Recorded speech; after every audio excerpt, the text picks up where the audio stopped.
Hello friends, this video on plant growth and development part 10 is brought to you by examfear.com. No more fear from exam.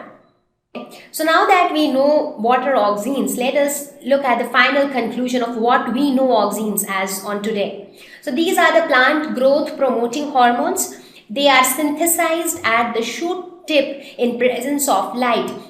Now you might ask, what happens when the sun is at the side? So when the sunlight is coming from one side, let us suppose this is how the sunlight is coming. So some part of the plant is actually receiving more sunlight. So maybe this side of the plant is receiving more sunlight. So more auxins are synthesized on this side. So the concentration of auxin is more on this side, and this side the concentration is less. So the growth is more on one side, and as a result the bending takes place.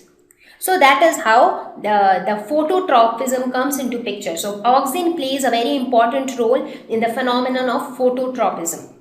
That's why you would have often seen, if you want you can try it out at your home, that you place, you take a pot, plant, a small plant in that, keep it near your window. Not outside your window, near your window, and keep the window panes opened.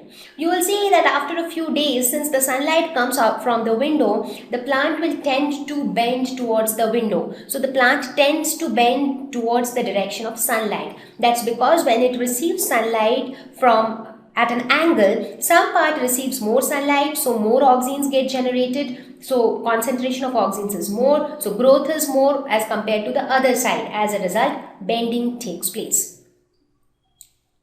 So it plays a very important role in phototropic movements in plants.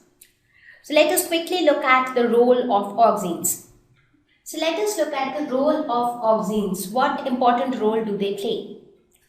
So obviously they promote cell division and elongation, as we saw. That is how they promote growth. They promote flowering.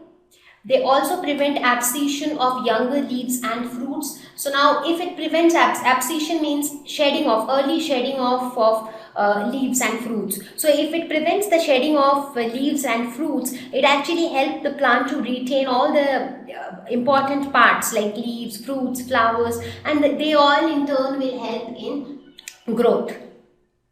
Promote abscission of older leaves and fruits. At the same time, if the leaves are all old and they are no more capable of doing their job correctly, so it is better that they get shaded off. So it promotes the abscission of older leaves but prevents the abscission of younger leaves.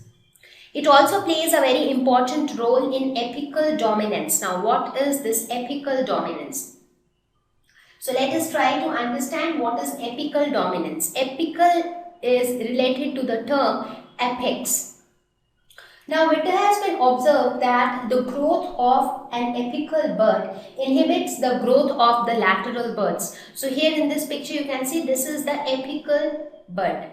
So if an apical bud is present, this branch will not grow anymore, and also it prevents the lateral buds to grow, so that there is no growth of laterally as such. And in this apical bud is present this hormone.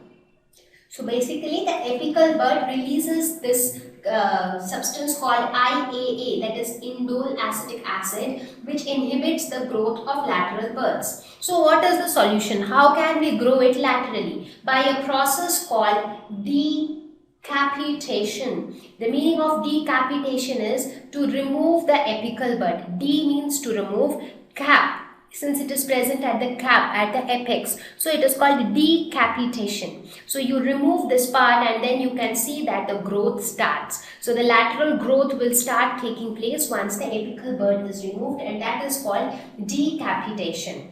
So this apical dominance happens because of auxin, because auxin also does not promote lateral growth. It only helps in the vertical growth of a plant. It helps in the elongation of the stems and elongation of the roots. So it helps in the vertical growth but not the lateral growth.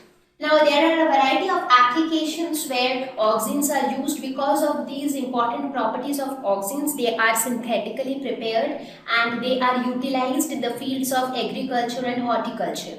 So one important application is it helps in plant propagation. And how do we utilize it? We we can utilize it in stem cuttings. Like you would have seen that in order to promote vegetative propagation, you just cut a branch of a plant and then plant it in another place so that it can give rise to a new plant. So when you cut a branch of a particular plant and then put it into the soil in some other place, that rooting, the development of roots initiates because of this plant hormone auxin. So it initiates rooting in stem cuttings. That is how it helps in plant propagation. It is also used as herbicides. Herbicides are those medicines which can kill the unwanted plants like the weeds. So one example of an auxin which is used as herbicide is 2,4-D.